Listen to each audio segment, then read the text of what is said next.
The summer air was heavy with heat and silence at Arlington National Cemetery. The tomb of the unknown soldier stood as it had for decades, pristine, solemn, untouchable. Tourists gathered along the rope line, cameras in hand, their chatter hushed by the weight of the place.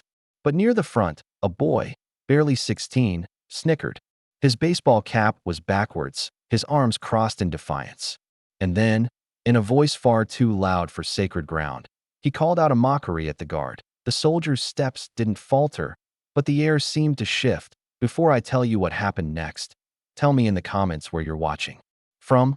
I love knowing who's listening. The boy's friends laughed, egging him on. His mother, embarrassed, tugged at his sleeve, whispering for him to stop. But he shrugged her off, eyes locked on the immaculate figure of the tomb guard, polished, shoes gleaming, rifle at his side, every movement precise as if time itself obeyed him. The guard's jaw clenched ever so slightly. The crowd's murmurs grew. Heads turned. Some shook in quiet disapproval. Others whispered about respect, about history, about how you don't cross this line. Somewhere in the distance, a cicadas. Drone seemed to grow louder, blending with the rhythmic click of the guard's heel. The boy leaned forward over the rope, grinning, and shouted again. That's when the soldier stopped. One breathed. The cicadas fell silent. Even the breeze seemed to pause. The guard's voice cut through the summer air, measured, deep, unwavering. It is requested, he said, that everyone maintain a level of silence and respect. His eyes didn't leave the boy. Not for a second. The boy's smirk faltered. His friends stopped laughing. In that moment, the boy's mind raced, not with fear, but with a strange, creeping awareness. He had never been this close to someone who embodied discipline, dignity, and sacrifice in every fiber of their being.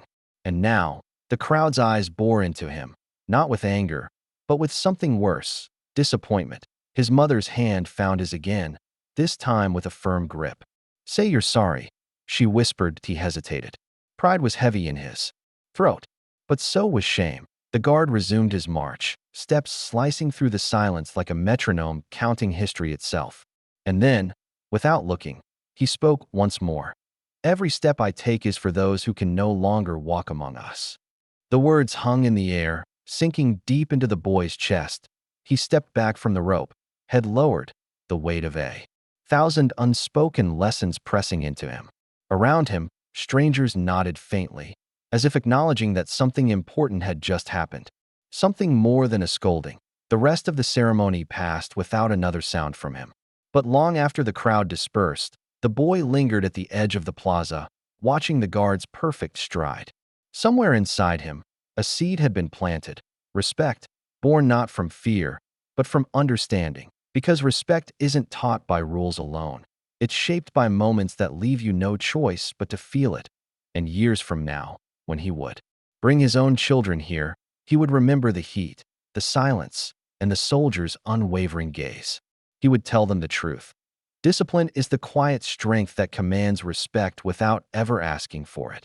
He walked away, glancing one last time at the tomb.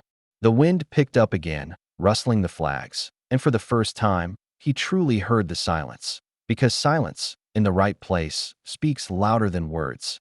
Thank you for listening to this story. If it moved you, share it, comment below with your thoughts, and subscribe for more powerful, true, and inspired tales.